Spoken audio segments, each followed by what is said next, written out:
እግዚአብሔር አምላካችንና አባታችን ሆይ ዛሬ ማታ በመካከላችን ልጅህን ኢየሱስን ከፍ ከፍ እንድታደርገው በውስጣችን እንድትሰለው እንደገና እንድታደምቀው የመስቀሉን ሥራ በሕይወታችን እንድታጎላ የተሰራልንን የተከፈለልንን ዋጋ እንደገና እንድናስብ እንድትረዳ በጌታ በኢየሱስ ክርስቶስ ስም እንለምንሃለን። እግዚአብሔር አምላካችንና አባታችን ሆይ ያነበብነውን ይህንን ቃልህን ባርክልን በቅዱሱ መንፈስ ደግሞ ገልጠህ እንድትናገረን ይህንን ምሽት እኛነታችንን ቃልህን ሁሉ ላንተ አሳልፈን እንሰጣለን በጌታ በኢየሱስ ክርስቶስ ስም አሜን አሜን። ክርስቶስ ስለ ኃጢአታችን ሞተ። ክርስቶስ ስለ ኃጢአታችን ሞተ። ዛሬ ስቅለት ነው። ስለ ስቅለት የእግዚአብሔርን ቃል አብረን እንካፈላለን። ክርስቶስ ስለ ኃጢአታችን ሞተ በሚል ርዕስ የወንጌል ማዕከላዊ መልእክት በእነዚህ ባነበብኳቸው ሁለት የመጽሐፍ ቅዱስ ክፍሎች ውስጥ ጎልተው እናያቸዋለን። በሮሜ ምዕራፍ 1 ቁጥር 3 እስከ 4 ላይ ሐዋርያው ጳውሎስ ስለ ወንጌል ሲናገር እንዲህ ይላል። ይህም ወንጌል በሥጋ ከዳዊት ዘር ስለተወለደ እንደ ቅድስና መንፈስ ግን ከሙታን መነሳት የተነሳ በኃይል የእግዚአብሔር ልጅ ሆኖ ስለተገለጠ ስለ ልጁ ነው ይላል። ወንጌል ስለ ልጁ ነው፣ ስለ ልጁ ነው። እርሱም ጌታችን ኢየሱስ ክርስቶስ ነው ይላል። ወንጌል ስለ ጌታችን ስለ ኢየሱስ ክርስቶስ ነው። ስለ ጌታችን ስለ ኢየሱስ ክርስቶስ የሆነው ወንጌል ስለ ጌታችን ስለ ኢየሱስ ክርስቶስ ከሚናገራቸው ዝርዝር ትምህርቶች ዝርዝር ስብከቶች መካከል የወንጌል ማዕከላዊ መልእክት በሁለት ዋና ሐሳብ ይጠቀለላል ብዬ አስባለሁ። የመጀመሪያው በዚህ በሮሜ ምዕራፍ 1 ቁጥር 3 እስከ 4 ላይ የምናገኘው የጌታችን የኢየሱስ ክርስቶስ ሰው መሆን በሥጋ መገለጥ በሥጋ ከዳዊት ዘር መምጣት የኢየሱስ ክርስቶስ ሰው መሆን የወንጌል ዋና መልእክት ነው። የወንጌል ዋና መልእክት ነው። የእግዚአብሔር ልጅ ጌታችን መድኃኒታችን ኢየሱስ ክርስቶስ በሥጋ መወለዱ በሥጋ መገለጡ ሰው ሆኖ ወደ ምድር መምጣቱ የወንጌል ዋና የወንጌል ማዕከላዊ መልእክት ሆኖ በእግዚአብሔር ቃል ውስጥ እናገኘዋለን። አማኑኤል እግዚአብሔር ከእኛ ጋር ሆነ።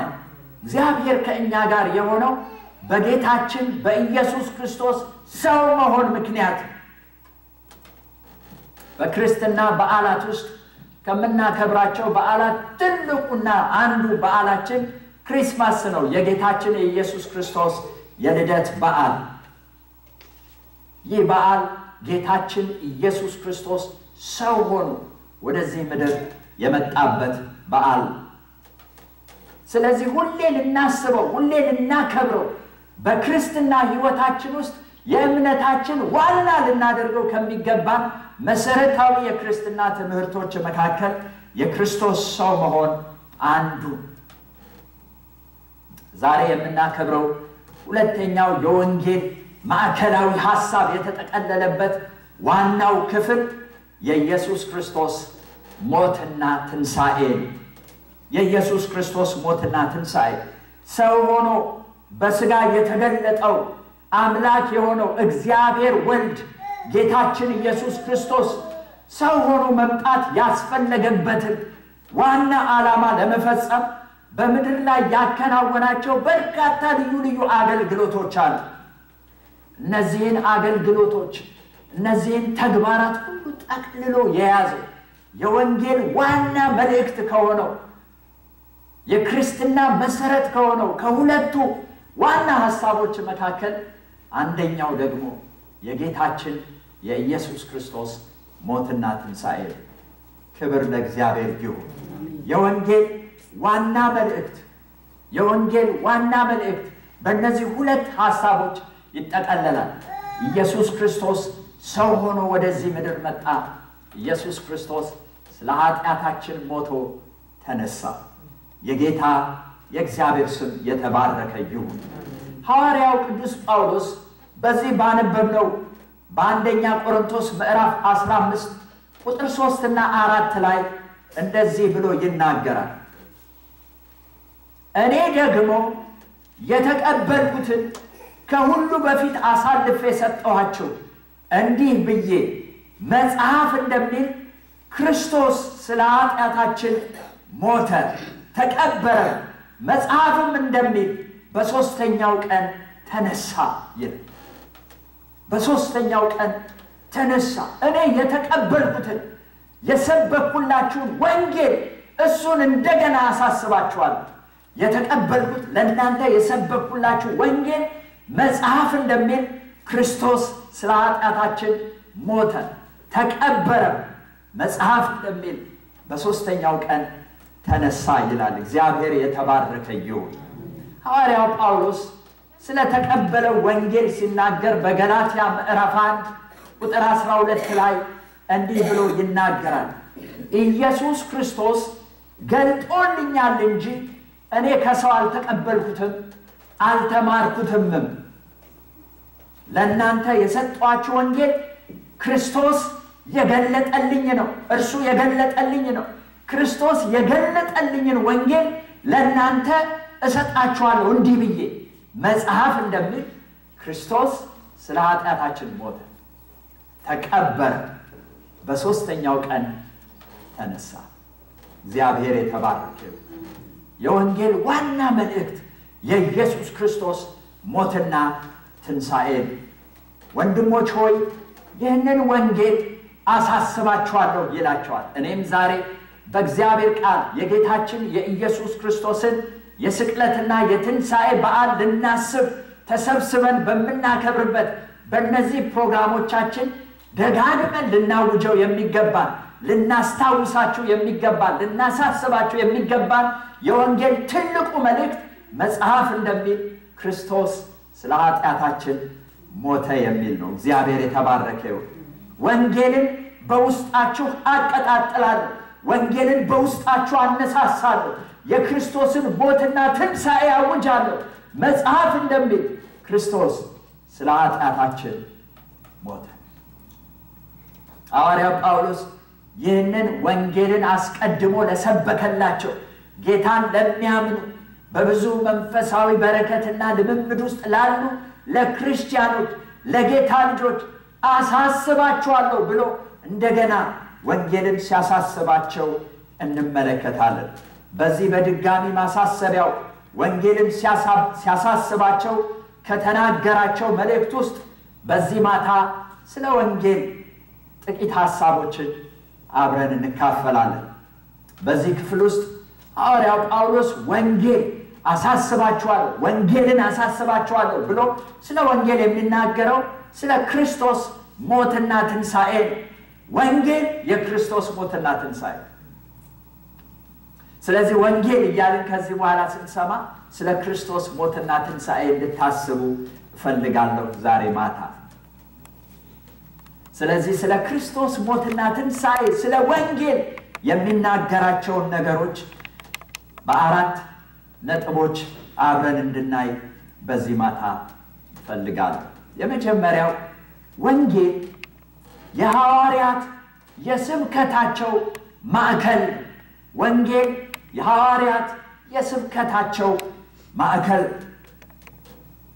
በቁጥር 1 ላይ ሐዋርያው እንደዚህ ይላል፣ ወንድሞች ሆይ የሰበኩላችሁን ወንጌል አሳስባችኋል። የሰበኩላችሁን ወንጌል አሳስባችኋል። ሐዋርያው ጳውሎስ ለነዚህ ለቆሮንቶስ ክርስቲያኖች ደግሞም በልዩ ልዩ ስፍራ ላሉ ክርስቲያኖች ብዙ የእግዚአብሔርን ቃል ሰብኳቸዋል። ብዙ የእግዚአብሔርን ቃል አስተምሯቸዋል። ብዙ የእግዚአብሔርን ቃል ለነዚህ ሰዎች ተናግሯል። ከተናገራቸው ነገሮች ውስጥ ወንጌልን አሳስባችኋለሁ ብሎ የሚነግራቸው ስለ ሌሎች ዝርዝር ትምህርቶች አይደለም። ስለ ጌታችን ስለ ኢየሱስ ክርስቶስ ሞትና ትንሣኤ እንደገና አሳስባችኋል።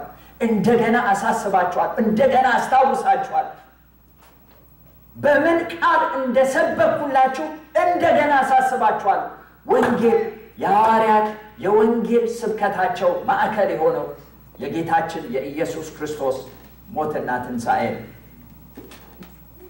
ሐዋርያው ጳውሎስ ለቆሮንቶስ ክርስቲያኖች ወንጌልን ሲሰብክላቸው በምን ቃል እንደሰበከላቸው በአንደኛ ቆሮንቶስ ምዕራፍ 1 ቁጥር 17 እና 18 ላይ እንመለከታለን።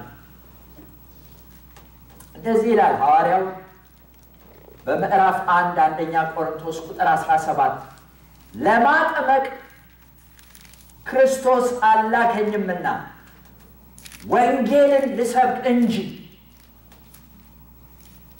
ስሙን የክርስቶስ መስቀል ከንቱ እንዳይሆን በጥበብ ቃል አይደለም ይላል።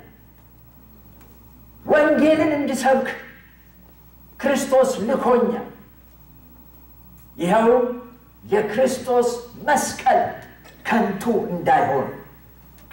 እንዳይሆን በቃል ጥበብ አይደለም ይላል። ቁጥር 18 የመስቀሉ ቃል ለሚጠፉት ሞኝነት ለእኛ ለምንድን ግን የእግዚአብሔር ኃይል ነው ይላል። እግዚአብሔር የተባረከ ይሁን። የተላኩት ለማጥመቅ አይደለም፣ ወንጌልን ለመስበክ ነው የተላኩት። እርሱም የክርስቶስ መስቀል ከንቱ እንዳይሆን። ምክንያቱም የመስቀሉ ቃል ለሚጠፉት ሞኝነት ለእኛ ለምንድን ግን የእግዚአብሔር ኃይል ነው ይላል። እግዚአብሔር የተባረከ ይሁን። የመስቀሉ ቃል ማለት ክርስቶስ ስለ ኃጢአታችን ሞተ። መጽሐፍ እንደሚል በሦስተኛው ቀን ተነሳ ነው። ጌታ የተባረከ ይሁን። ይህንን ልሰብክ የክርስቶስን ሞትና ትንሣኤ ልሰብክ ተልኬአለሁ ብሎ ነው የሚናገረው። ቁጥር 23 ላይ ተመልከቱ። ክፍሉ ሰፊ ስለሆነ አለፍ ብዬ ነው ማለት ነው። እዛው አንደኛ ቆሮንቶስ ምዕራፍ 1 ቁጥር 23 ከ22 ጀምር መቼም አይሁድ ምልክትን ይለምናሉ፣ የግሪክ ሰዎችም ጥበብን ይሻሉ፣ እኛ ግን የተሰቀለውን ክርስቶስን እንሰብካለን። ሃሌሉያ! የተሰቀለውን ክርስቶስን እንሰብካለን፣ ወንጌልን እንሰብካለን። ወንጌል ስለማን ነው? ስለተሰቀለው ስለ ክርስቶስ ነው። ወንጌል የክርስቶስን ስቅለት፣ የክርስቶስን መስቀል፣ የክርስቶስን ሞት፣ የክርስቶስን ትንሣኤ የሚያውጅ መልእክት ነው። እግዚአብሔር የተባረከ ይሁን። እግዚአብሔር የተባረከ ይሁን። በዚሁ በአንደኛ ቆሮንቶስ ምዕራፍ 2 ቁጥር 1 እስከ 5 ላይ ሐዋርያው እንደዚህ ብሎ ይናገራል። እኔም ወንድሞች ሆይ ወደ እናንተ በመጣው ጊዜ በቃልና በጥበብ ብልጫ ለእግዚአብሔር ምስክርነቴን ለእናንተ እየነገርሁ አልመጣሁም። በመካከላችሁ ሳለሁ ከኢየሱስ ክርስቶስ በቀር እርሱም እንደተሰቀለ ሌላ ነገር እንዳላውቅ ቆርጬ ነበርና እኔም በድካምና በፍርሃት በብዙ መንቀጥቀጥም በእናንተ ዘንድ ነበርኩ። እምነታችሁም በእግዚአብሔር ኃይል እንጂ በሰው ጥበብ እንዳይሆን ቃሌም ስብከቴም መንፈስንና ኃይልን በመግለጥ ነበር እንጂ በሚያባብል በጥበብ ቃል አልነበረም ይላል። እግዚአብሔር የተባረከ ይሁን። ወደ እናንተ መጥቼ ስሰብክላችሁ ምንም የተለየ የጥበብ ቃል አልተናገርኩም። አንድ ነገር ብቻ እንዳውቅ እርሱን ብቻ እንድሰብክ ቆርጬ ነበር። እርሱም ኢየሱስ ክርስቶስ እንደተሰቀለ። ሃሌሉያ! ኢየሱስ ክርስቶስ እንደተሰቀለ ከዚያ ሌላ መልእክት እንዳይኖረኝ ሌላ ነገር እንዳላውቅ ቆርጬ ነበረ ብሎ ይናገራል። በመካከላችሁ ሳለሁ ከኢየሱስ ክርስቶስ በቀር እርሱም እንደተሰቀለ ሌላ ነገርም እንዳላውቅ ቆርጬ ነበር። የኢየሱስ ክርስቶስ ሞት የሐዋርያት የስብከታቸው ዋና ነገር ነበር።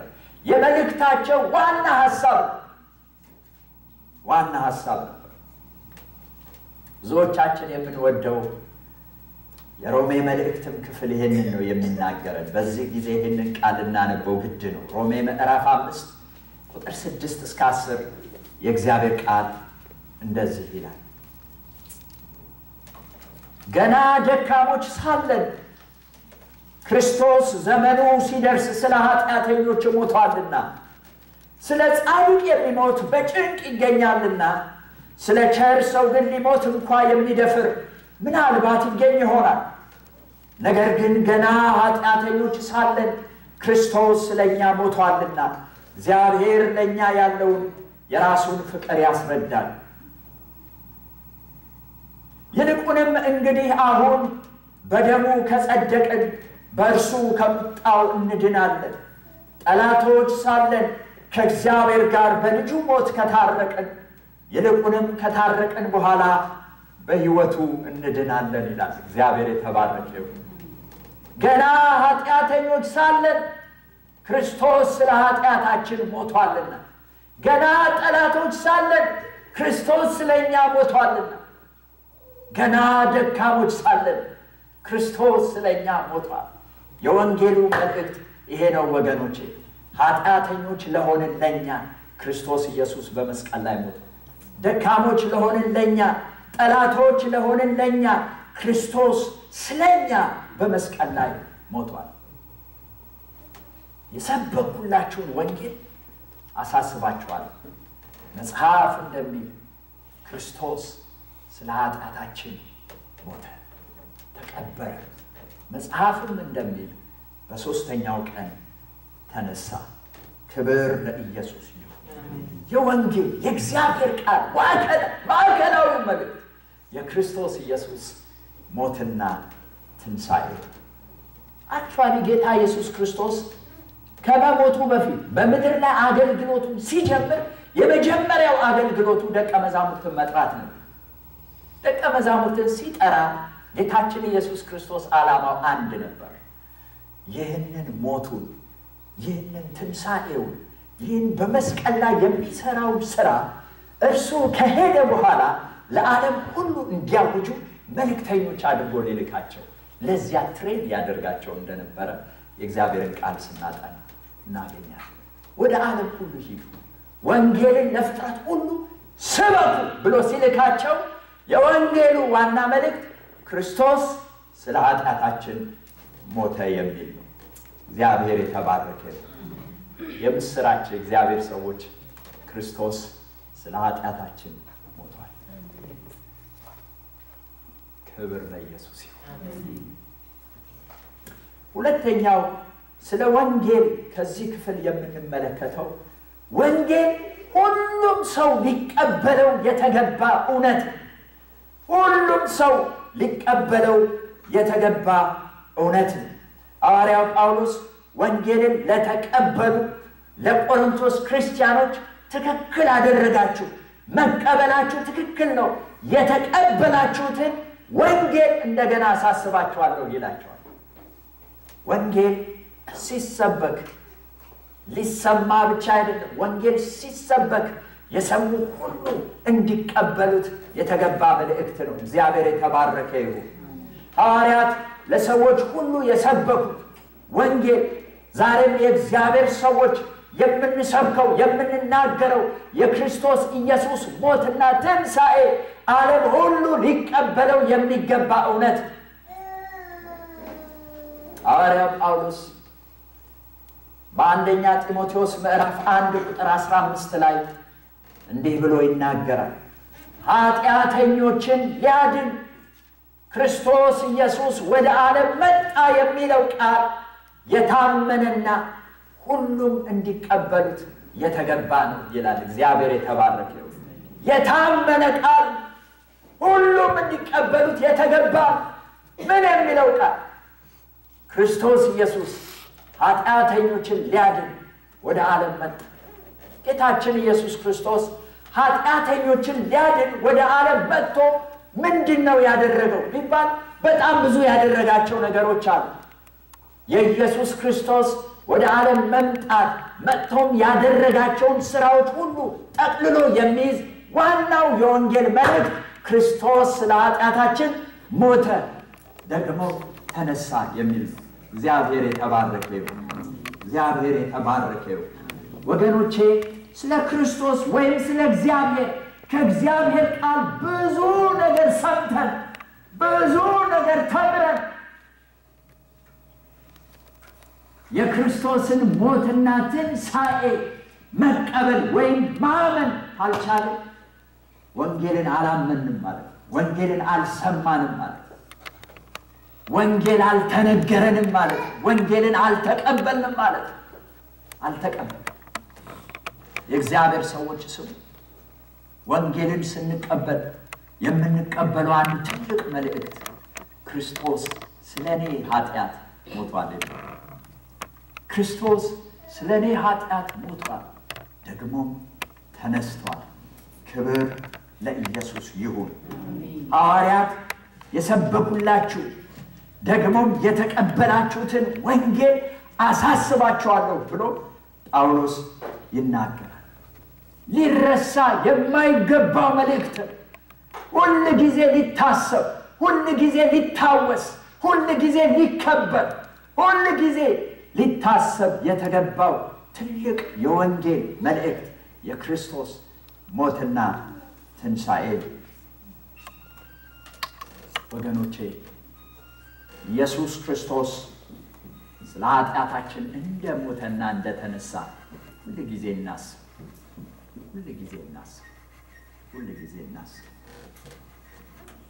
በዕብራውያን ምዕራፍ 12 ቁጥር 2 ላይ እንደዚህ የሚል እግዚአብሔር ቃል ተጽፎ እናገኛለን የእምነታችንንም ራስና ፈጻሚውን ኢየሱስን ተመልክተን በፊታችን ያለውን ሩጫ በትዕግስት እንሩጥ እርሱ ነውርን ንቆ በፊቱም ስላለው ደስታ በመስቀል ታግሶ በእግዚአብሔር ዙፋን ቀኝ ተቀምጧል በመስቀል ታግሶ በእግዚአብሔር ዙፋን ቀኝ ተቀምጧል ስለዚህ ሐዋርያው እንዲህ ብሎ ነው የሚነግረን ስንሮጥ በክርስትና ሕይወታችን ስንሮጥ መንገዳችንን ስንሮጥ ከጌታ ጋር ስንሮጥ ሁሉ ጊዜ ከፊት ለፊታችን ልናየው የሚገባ አንድ ትልቅ ነገር አለ ነው የሚለው በመስቀል የታገሰው ስለኛ በመስቀል ላይ የሞተው የእምነታችን ጀማሪና ፈጻሚ የሆነው ኢየሱስ ክርስቶስን ተመልከቱ ይላል እግዚአብሔር የተባረከ ወገኖቼ ሁሉ ጊዜ ልናየው የተገባ ሁሉ ጊዜ ልናስበው የተገባ ሁሉ ጊዜ ልናስታውሰው በውስጣችን ሊነድ ሊቀጣጠል የሚገባው የወንጌል ዋና መልእክት የክርስቶስ ሞትና ትንሣኤ ኢየሱስ ክርስቶስ ስለ ኃጢአታችን ሞተ ተቀበረ መጽሐፍ እንደሚል በሶስተኛው ቀን ተነሳ ክብር ለኢየሱስ ይሁን ወገኖቼ ኢየሱስ የእምነታችን ራስ ነው ኢየሱስ የእምነታችን ፈጻሚ ነው ክብር ለኢየሱስ ይሁን ሃሌሉያ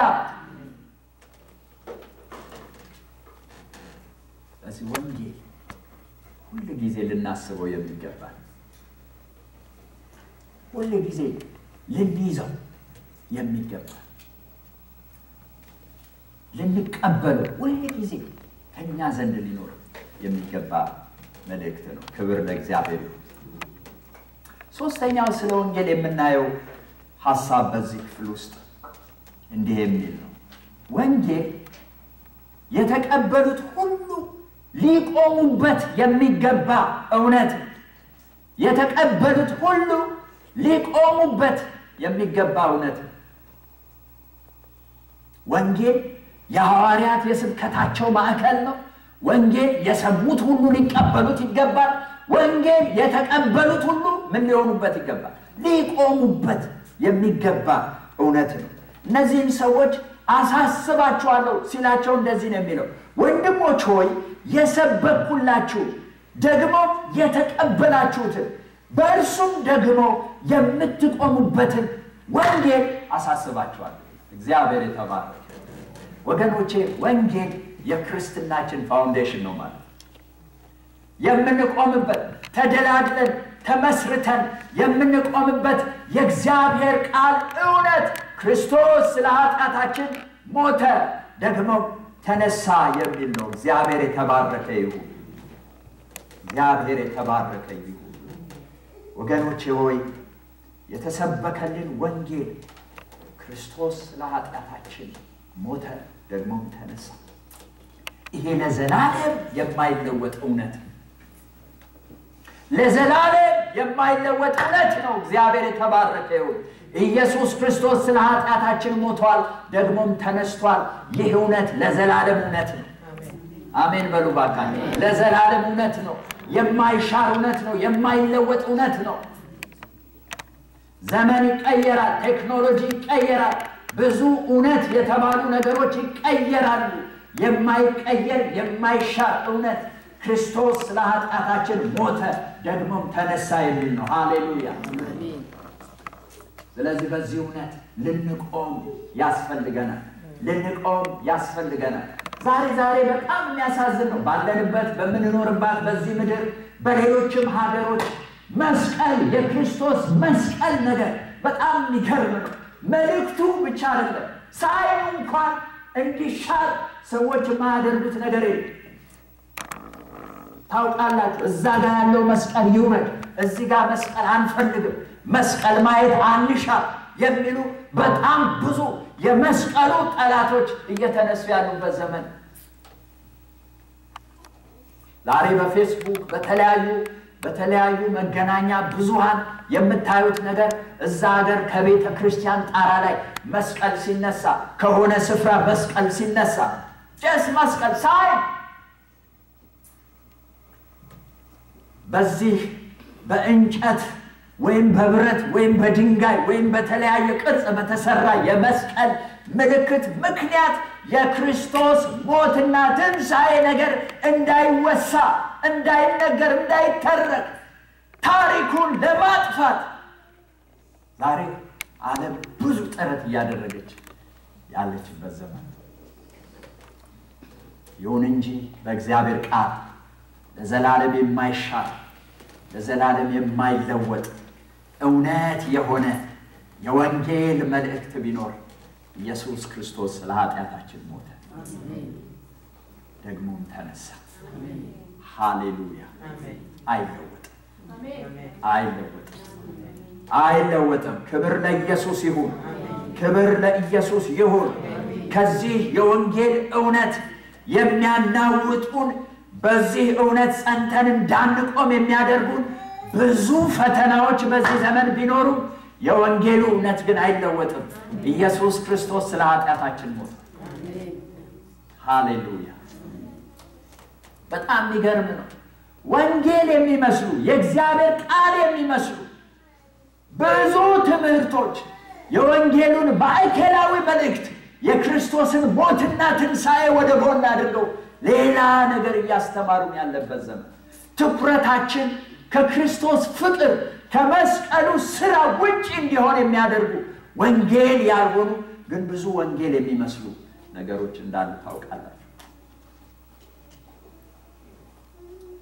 ከቀደሙ ከሐዋርያት ዘመን ጀምሮ የክርስቶስ መምጣት እየተቃረበ ባለበት በዚህ ዘመን ከመቼውም ጊዜ ይልቅ እየበዛና እየጎላ የመጡ የመስቀሉን ታሪክ የመስቀሉን ሥራ የመስቀሉን ውበት የመስቀሉን ገድል ሊያጠፉ የቅዱሳንን ትኩረት ከክርስቶስ መስቀል ዘወር ሊያደርጉ ያሉ በጣም ብዙ ትምህርቶች አሉ ሐዋርያው ጳውሎስ በገላትያ ላይ እንዲህ ብሎ ይናገራል ገላትያ ምዕራፍ 3 ቁጥር 1 እና 2 የማታስተውሉ የገላትያ ሰዎች ሆይ በዓይናችሁ ፊት ኢየሱስ ክርስቶስ እንደተሰቀለ ሆኖ ተስሎ ነበር ለእውነት እንዳትታዘዙ አዚም ያደረገባችሁ ማን ነው ይህን ብቻ ከእናንተ እንድማር ወዳለሁ በሕግ ሥራ ወይስ ከእምነት ጋር በሆነ መስማት መንፈስን ተቀበላችሁን ብሎ ይጠይቃቸዋል የገላትያ ሰዎች ሆይ በዓይናችሁ ፊት ኢየሱስ ክርስቶስ እንደተሰቀለ ሆኖ ተስሎ ነበር አሁን ግን ያ ስዕል የለም ይላቸው አሁን ግን የክርስቶስ መስቀል የመስቀሉ ሥራ የትንሣኤው ነገር በክርስቶስ ሞትና ትንሣኤ ያገኙት ሕይወት ከነሱ ዘወር ብሎባቸው የገላትያ ሰዎች ከክርስቶስ መስቀል ፊታቸውን ዘወር እንዲያደርጉ ስዕሉ እንዲጠፋባቸው ያደረገው በጊዜው የነበረው ትምህርት የሕግ ሥራ ትምህርት ነበር ጽድቅ በራስ ጽድቅ በሕግ ጽድቅ መልካም ለማድረግ በመሞከር በዚህ እንደሚገኝ የሚያስተምሩ ሌሎች ሰዎች ነበሩ። ከዚህ የተነሳ የክርስቶስ ሞትና ትንሣኤ ነገር ቸል ተብሎ ፊታቸውን ወደ ጽድቅ ሥራ ወደ ሕግ ዘወር ያደረጉበት ጊዜ ነበር። ዛሬ የኔና የናንተ ከክርስቶስ መስቀል ፊታችንን ዘወር እንድናደርግ የሚያደርገን የሕግ ሥራ አይመስልኝ። የተሻለ ባይሆንም ከዛሬዎቹ ቻሌንጆቻችን የሕጉ ሥራ ቻሌንጅ ሳይሻል አይቀርም ብዬ አስባለሁ። ከክርስቶስ መስቀል የክርስቶስ ሞትና ትንሣኤ በሞቱና በትንሣኤው ያገኘነው ክቡር ሕይወት ተራ እንዲሆንብን የሚያደርግ በጣም ብዙ ፈተና ያለበት ጊዜና ዘመን ላይ እንዳለን ታውቃላችሁ። በዚሁ በገላትያ ምዕራፍ 4 ቁጥር 9 ላይ ሐዋርያው እንደዚህ ብሎ ይናገራል። ልጆቼ ሆይ ክርስቶስ በእናንተ እስኪሳል ድረስ ዳግመኛ ስለእናንተ ምጥ ይዞኛል። ክርስቶስ ምን እስኪሆን ድረስ? በእናንተ እስኪሳል ድረስ። እንዴት ሆኖ እንዲሳል? እንደተሰቀለ ሆኖ የክርስቶስ መስቀል የክርስቶስ ሞትና ትንሣኤ እንደገና በእናንተ ውስጥ እስኪሳል ድረስ ያ የቀደመው ስዕል እንደገና ደምቆ እስኪታይ ድረስ ስለእናንተ ምጥ ይዞኛል፣ ስለእናንተ ጨነቃል።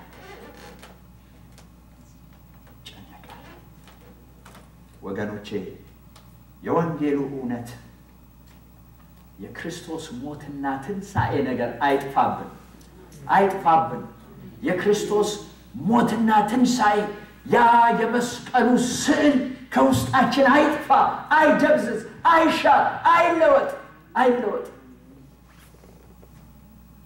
በተሰበከላችሁ በተቀበላችሁት በወንጌል በክርስቶስ ሞትና ትንሣኤ በዚህ እውነት ላይ ተደላድላችሁ ቁሙ ወገኖች፣ ቁሙ። ይሄ የማይሻር እውነት ነው። የማይለወጥ እውነት ነው ወገኖች። ምንም ነገር ከዚህ ወንጌል አይለያችሁ። ምንም ነገር ወንጌልን ከሕይወታችሁ አያጥፋው። የክርስቶስን ስዕል ከሕይወታችሁ አይውሰድ፣ አይተካው። ምንም ነገር አይተካው። ሁል ጊዜ ኢየሱስ ክርስቶስ እንደተሰቀለ ሆኖ በዓይናችን ፊት ይሳል። እዛው ገላትያ ምዕራፍ 1 ቁጥር 6 እስከ 9 ላይ እንደዚህ ብሎ ይናገራል። ገላትያ ምዕራፍ 1 ቁጥር 6 እስከ 9 በክርስቶስ ጸጋ እናንተን ከጠራችሁ ከእርሱ ወደ ልዩ ወንጌል እንዲፈጥናችሁ እንዴት እንዳለፋችሁ እደነቃለሁ። እርሱ ግን ሌላ ወንጌል አይደለም። የሚያናውጧችሁ የክርስቶስንም ወንጌል ሊያጣምሙ የሚወዱ አንዳንዶች አሉ እንጂ። ይሄን ስሙ። ነገር ግን እኛ ብንሆን ወይም ከሰማይ መልአክ ከሰበክንላችሁ ወንጌል የሚለይ ወንጌል ቢሰብክላችሁ የተረገመ ይሁን። አስቀድመን እንዳልን እንዲሁ አሁን ሁለተኛ ላለው ከተቀበላችሁት የተለየው ማንም ቢሰብክላችሁ የተረገመ ይሁን ይላል። እግዚአብሔር የተባረከ። የተቀበላችሁት ወንጌል ምን የሚል ነው? ኢየሱስ ክርስቶስ ስለ ኃጢአታችን ሞተ። ይህንን ወንጌል የሚያጣምም ከዚህ ወንጌል የሚለይ ከዚህ ወንጌል ፊታችንን ዘወር እንድናደርግ የሚያደርግ እሳት እንኳን ከሰማይ የሚያዘን ምልክትና ድንቅ የሚያደርግ ወንጌል የሚመስል ነገር ቢኖር እግዚአብሔር ቃል የተረገመ ይሁን ይላል። እግዚአብሔር የተባረከ የተረገመ ጸንተን ልንቆምበት የተገባ ወንጌል ወገኖች፣ ይልቁንም በዚህ ዘመን ይልቁንም ብዙ የሐሰት ስብከቶች፣ ብዙ የሐሰት ትምህርቶች፣ ብዙ የክርስቶስን መስቀል የሚያቃልሉ ትምህርት፣ አስተሳሰብ፣ ፍልስፍና፣ እውቀት በበዛበት በዚህ ዘመን ወገኖቼ ጸንተን ልንቆምበት የሚገባ የወንጌል እውነት ክርስቶስ ስለ ኃጢአታችን ሞተ። ሐዋርያው እንዳለ ከዚህ ሌላ ምንም ነገር እንዳላውቅ ቆርጫለሁ። አንድ እውነት ዝርዝሩ ባይገባችሁ አንድ እውነት ከገባችሁ ይበቃል። ክርስቶስ ስለ ኃጢአታችን ሞቷል፣ ደግሞም ተነስቷል። ሃሌሉያ ሃሌሉያ። ዛሬ ምን ይሆን ወገኖቼ የክርስቶስን ስዕል ያጠፋብን? ምን ይሆን ሞቱን ትንሣኤውን በሕይወታችን እንዳናጎላ የክርስቶስን ሞትና ትንሣኤ ሴሌብሬት እንዳናደርግ ጌታ የሰራልንን ሥራ አፕሪሼት እንዳናደርግ እንዳናመሰግን እንዳናመልከው እንዳናገለግለው በፊቱ እንዳንመላለስ ሁል ጊዜ ይሄን እውነት እንዳናስብ የሸፈነብን የጋረደብን ነገር ምን ይሆን? ምን ይሆን?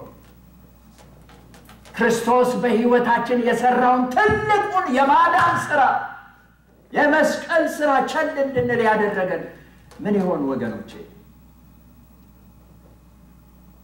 ለዘላለም የማይለወጥ ጸንተን ልንቆምበት የሚገባ የወንጌል እውነት መጽሐፍ እንደሚል ክርስቶስ ስለ ኃጢአታችን ሞተ፣ ተቀበረ።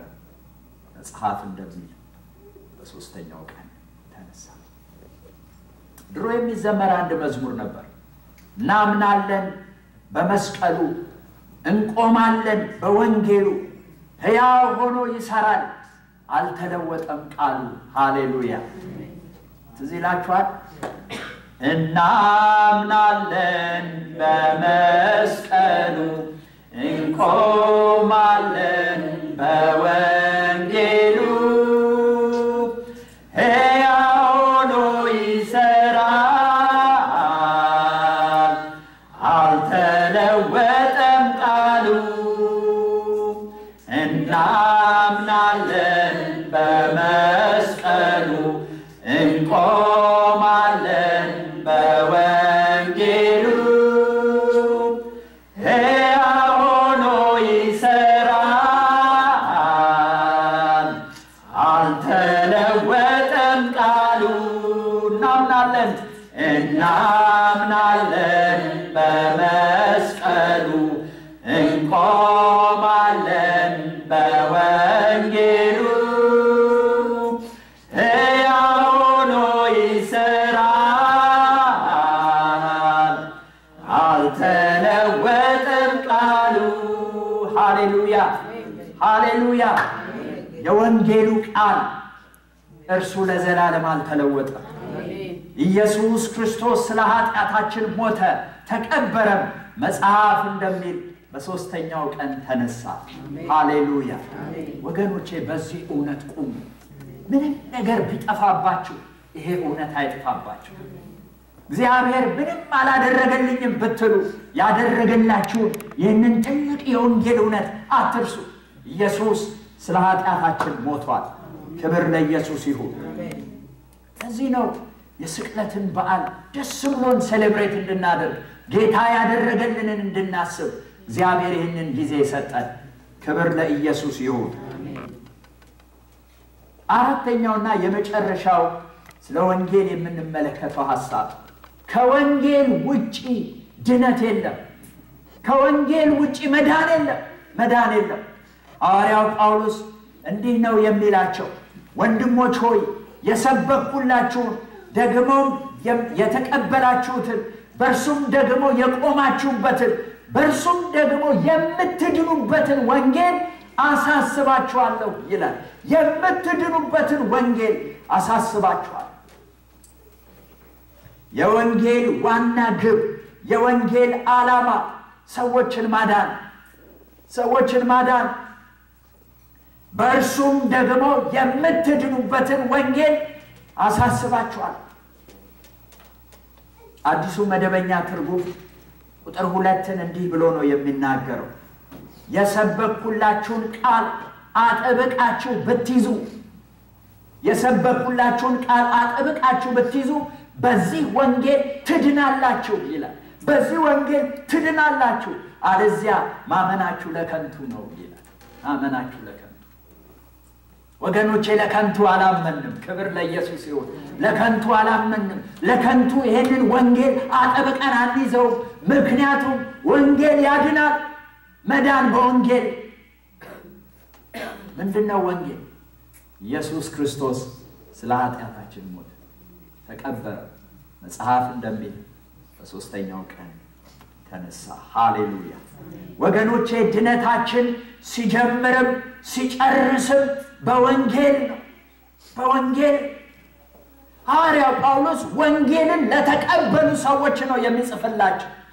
ይህንን አጥብቃችሁ ብትይዙ ትድናላችሁ ይላችኋል። ድናችኋል፣ ጌታን ተቀብላችኋል፣ እውነት ነው። ግን ወንጌል አይጣልም። እስቲ ወንጌል አይጣልም። አይጣልም፣ አይጣልም። ድሮ ተቀብየው ነበረ፣ አይሰራም። ዛሬ ማጥበቅ ያዝ። ወንጌልን የሚያስጥል ወንጌል ያልሆነ ብዙ ነገር አለ፣ ብዙ ነገር አለ። ያዘው፣ አጥብቃችሁ ያዙ። አጥብቃችሁ ብትይዙ በዚህ ወንጌል ምን ትሆናላችሁ? ትድናላችሁ። ድነታችን በወንጌል ይጀምራል፣ ድነታችን በወንጌል ይጨርሳል። እግዚአብሔር ይባረክ። የድነታችን ጅማሬ ኢየሱስ ነው። የድነታችን ፍጻሜ ኢየሱስ ነው። በኢየሱስ ክርስቶስ ሞት ታሪካችን ጀመረ፣ በኢየሱስ ክርስቶስ ትንሣኤ ታሪካችን ይፈጸማል። ሃሌሉያ። ወንጌል ያድናል፣ ያድናል፣ ያድናል። ሐዋርያው ጳውሎስ ይህንን ወንጌል ብሎ ስለ ኢየሱስ ክርስቶስ ሞት መጽሐፍ እንደሚል ክርስቶስ ስለ ኃጢአታችን ሞተ ይላል። ለምን ሞተ ክርስቶስ? ስለ ኃጢአታችን እኛን ለማዳን ነው ክርስቶስ የሞተ። ወገኖች የእግዚአብሔርን ቃል ስናጠና መጽሐፍ ቅዱስ ሰዎች ሁሉ ኃጢአተኞች እንደሆኑ ይናገራል። ስሙ፣ ሰዎች ኃጢአተኛ ለመሆን ኃጢአት ማድረግ አያስፈልጋቸውም። they are already ኃጢአተኞች። ከአዳም ውድቀት በኋላ ያለን ሰዎች ሁላችን ኃጢአተኛ የምንሆነው ገና ኃጢአት ስናደርግ ብቻ አይደለም። መጽሐፍ ቅዱስ ሲናገር እኛ ሁላችን ከፍጥረታችን ኃጢአተኞችን እንላለን። ሁሉም ኃጢአትን ሰርተዋል፣ ጻድቅ የለም አንድስ እንኳ። ሁላችን ኃጢአተኞች ነን። የምስራች ኢየሱስ ክርስቶስ ስለ ሁላችን ኃጢአት ሞቷል። ስለ ሁላችን ኃጢአት ሞቷል። ክብር ለእግዚአብሔር ይሁን። ወገኖቼ ኃጢአተኞች የሆንን ሁላችን ራሳችንን ከኃጢአታችን ማዳን አንችልም፣ ወይም ኃጢአተኛ አለመሆንም አንችልም። ስለዚህ ነው ጌታችን ኢየሱስ ክርስቶስ እኛን ለማዳን ሰው ሆኖ ወደዚህ ምድር የመጣው። ስለዚህ ነው ጌታችን መድኃኒታችን ኢየሱስ ክርስቶስ እኛን ለማዳን ሰው መሆን ብቻ አይደለም፣ በመስቀል ላይ ስለኛ የተሰቀለው። ክርስቶስ ለምን ሞተ? ስለ ኃጢአታችን። ስለ እኔ ኃጢአት ክርስቶስ ሞተ። ስለ አንተ ኃጢአት፣ ስለ አንቺ ኃጢአት ክርስቶስ ሞተ። ወገኖቼ ስለ እኛ የሚሞት ሌላ ማንም የለም። ስለ እኛ የሞተው ክርስቶስ ኢየሱስ ብቻ ነው። ሰዎች ስለ እኛ አልሞቱም፣ ሊሞቱም አይችሉም። ምክንያቱም እነሱም ኃጢአተኞች ናቸው። መላእክት ስለ እኛ አልሞቱም፣ ሊሞቱም አይችሉም። እነሱ መናፍስት ናቸው። የእኛን ምትክ ሆኖ የእኛን ሁሉ ኃጢአት ተሸክሞ እኛን ስለማዳን ለኃጢአታችን ማስተሰሪያ ይሆን ዘንድ በመስቀል ላይ የሞተው ክርስቶስ ኢየሱስ ብቻ ነው። ሃሌሉያ ሃሌሉያ። ለነፍሳችን ቤዛ የሆነልን የኃጢአት ማስተሰሪያ የሆነልን በትንሣኤው ሕይወትን የሰጠን ክርስቶስ ኢየሱስ ብቻ ነው። መዳን በወንጌል፣ መዳን በኢየሱስ ክርስቶስ ሞት፣ መዳን በኢየሱስ ክርስቶስ ትንሣኤ። ወገኖቼ እኛ እንድንድን ክርስቶስ ስለ ኃጢአታችን ሞተ። ስለዚህ ዛሬ ማታ መዳናችንን አፕሪሼት እንድናደርግ በእግዚአብሔር ቃል እነግራችኋለሁ። እንዲሁ አልዳን፣ ክርስቶስ ሞቶ ነው የዳን። ክርስቶስ ሕይወቱን ስለኛ አሳልፎ ሰጥቶ ነው የዳነው። የክርስቶስ በዚህ ምድር ሰው ሆኖ መምጣት ክርስቶስ በመስቀል ላይ የከፈለልን ዋጋ ምን ያህል የከበረ እንደሆነ እንድታስቡ ፈልጋለሁ ወገኖች። እርሱ ባይመጣ እርሱ ባይሞትልን መዳናችን ፈጽሞ የማይቻል ነበር። ፈጽሞ የማይቻል ነበር ወገኖቼ። በዚህ የስቅለትና የትንሣኤ ባህል የምስራች ተብሎ የተሰበከልን ወንጌል ክርስቶስ ስለ ኃጢአታችን ሞተ። በእርሱ ሞት እኛ ሕይወት አገኘን። ሃሌሉያ! በእርሱ ሞት እኛ ዳንን። በእርሱ ሞት እኛ የእግዚአብሔር ልጆች ሆንን። በእርሱ ሞት እኛ ከእግዚአብሔር ጋር ታረቅን። በእርሱ ሞት ከሲኦል አመለጥን። በእርሱ ሞት የመንግስቱ ወራሾች ሆንን። ኦ ጌታ ይባረክ። እንኳን ክርስቶስ ሞተ። ምክንያቱም እርሱ ባይሞት ድነታችን ፈጽሞ የማይታሰብ ኖ ዌይ ከክርስቶስ ሞት በቀር ሌላ የመዳን መንገድ የለም።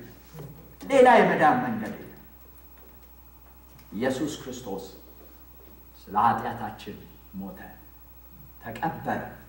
መጽሐፍ እንደሚል በሶስተኛው ቀን ተነሳ። ሃሌሉያ! ክብር ለኢየሱስ ይሁን። ይህ የወንጌል ስብከት ማዕከላዊ መልእክት ነው።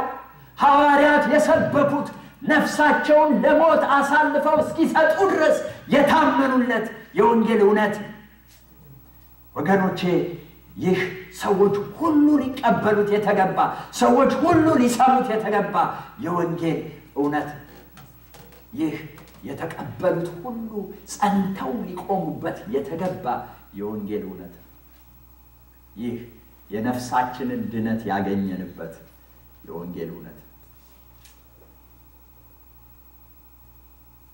የተሰበከልን ቃል ክርስቶስ ስለ ኃጢአታችን ሞተ፣ ተቀበረ። መጽሐፍ እንደሚል በሶስተኛው ቀን ተነሳ። አሜን። እንጸልይና እንጨርሳለን።